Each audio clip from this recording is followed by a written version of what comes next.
Silence does not mean shutting your mouth silence. What is being referred to as silence or nishabd? One cannot do this. One can become this.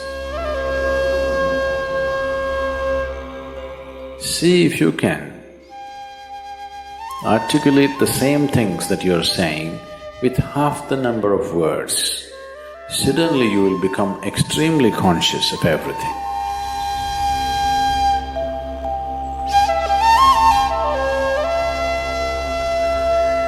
The wind makes its own sound, so does the water.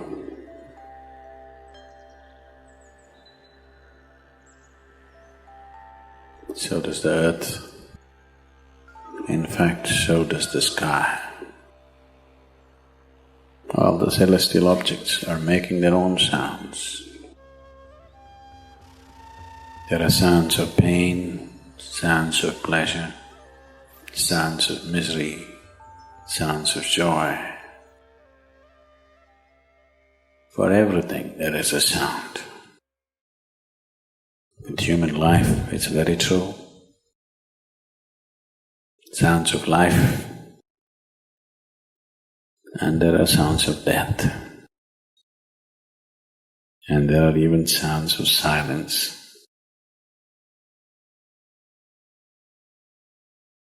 So this complex amalgamation of sounds, different kinds of sounds, creates different intent, different levels of compulsiveness, different levels of bondage, and different possibilities of entanglement.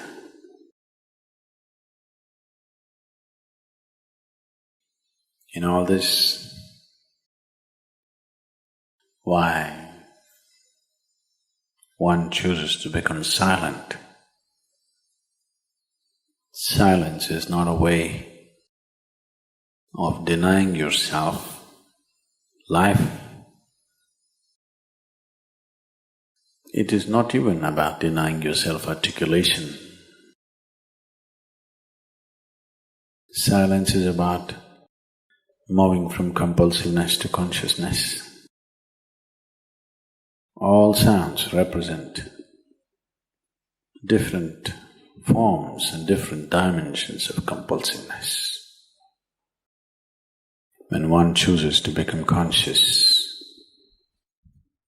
not be entangled in the compulsive nature of the existence,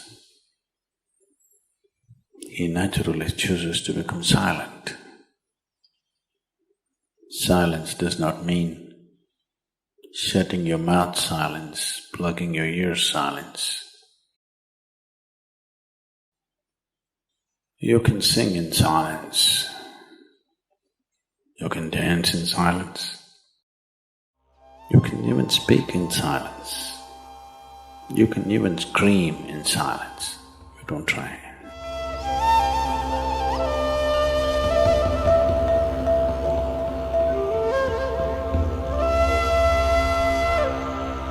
That does not mean when everybody is silent you scream. That is not screaming in silence.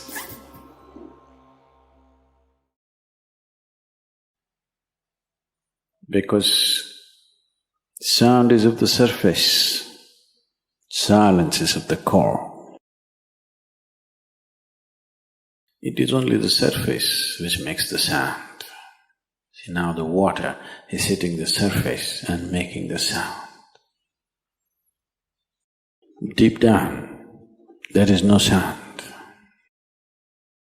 That is so with life. On the surface, it is a very complex mesh of sounds, a maze of sounds happening. But at the core, there is no sound. There is no word for no sound in English language.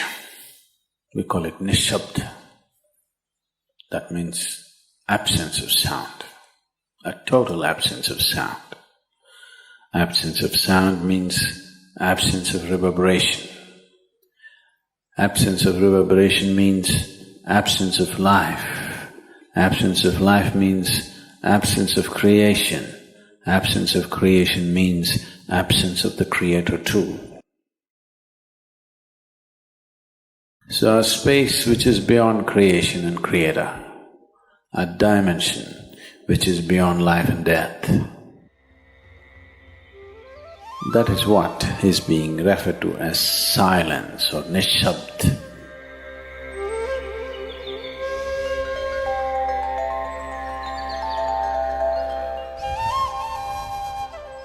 One cannot do this. One can become this. Commonly, there are two words employed to describe this. One is maun, that means you're practicing silence, you're not silent. You shut your mouth and you're remaining in maun. This is not nishabd. Maun means you're practicing silence. If you're practicing something, obviously you're not that. Are you life or are you practicing life? I'm asking you. Are you life or are you practicing life?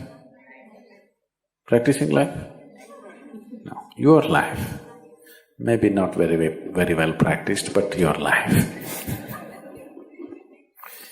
Similarly, there is a difference between practicing silence and becoming silence. Practicing silence starts as a certain restriction, but slowly, as one practices silence, one can possibly become silent. One can become silent in intense activity, but nobody can keep up intense activity forever. Moments of intense activity are only moments. Nobody can sustain it. You'll expend yourself. Only if you can achieve it in inactivity, it is sustainable. If something is possible only in intense activity, it is never sustainable. In a very intense and ecstatic moment of singing, somebody may become or taste a moment of silence. But how long can you keep it up? Your throat will tear. And your neighbors may kill you. Possible. So this possibility of coming to silence or becoming silent also means to become still, to become utterly still. Stillness can be achieved in so many ways. If you watch a snake, he's still. If you watch a tiger which is on a hunt, absolutely still, charged but still. These are all different dimensions of stillness practiced for survival. If a snake moves too often, he'll get killed. If a tiger does not know how to be still, he'll never get his food. These are all acts of survival. A human being, for survival, he has to be active.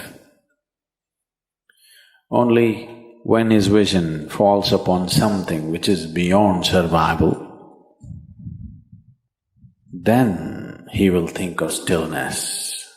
Then he will understand as he observes himself, as he notices the complexity of one's compulsions.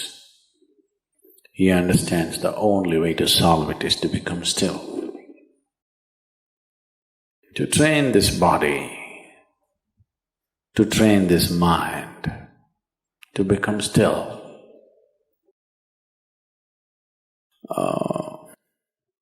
Takes some effort. If one is simply blissed out, he will become still. But otherwise one has to work bit by bit, one has to work to bring this body to absolute stillness. Most people cannot hold their body in one place for any length of time. They're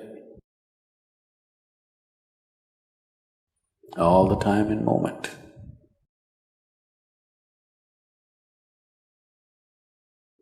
As it is said, a man is ill only because he does not know how to be still. Because in stillness, you're in touch with a dimension way beyond creation. Once one is in touch with that, there is no such thing as illness. If I sit here and the body rots and falls down, still there is no illness, it's just there. Because in fact, when one becomes utterly still, he may not be able to hold on to the body unless he learns the tricks, the mechanism of the body. So why should I become still? Will I lose my body? Anyway, you will lose your body. When the time to lose your body comes, if you want to lose it gracefully, then you must know at least a little bit of stillness. If you want to put your body down like you can put this piece of cloth down, with the same ease, with the same gracefulness, then you need to have some stillness in you. Otherwise, you and your body, you have to be torn apart, which is an ugly thing to do. When you're being torn away from your body, it is an ugly and painful thing to do, unless you can keep it down. There's no grace in life. So if one has to attain to that grace, at least a certain amount of stillness has to enter your life. For this to happen, a certain level of silence has to enter your life. If right now if it is not coming, at least practicing a little bit of Maum. In an hour, if you're speaking 1,573 words right now, how many more? How many words do you spit out in a minute? 1,573, you're actually doing that many? I thought that's impossible. Okay, I believe you. So whatever number you're doing, see if you can articulate the same things that you're saying with half the number of words. Suddenly you will become extremely conscious of everything. Right now, our oral diarrhea is happening. If you're doing 1573, it's diarrhea, okay.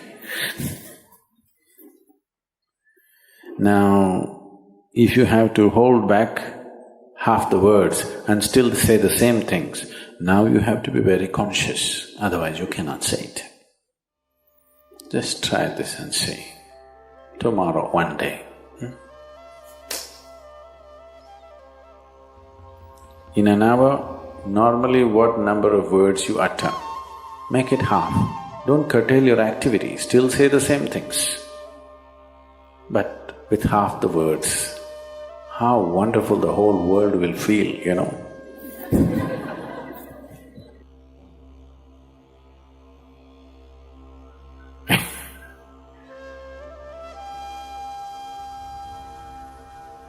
World will be a wonderful place, I'm telling you, tomorrow, if everybody does this. Many marriages will be saved.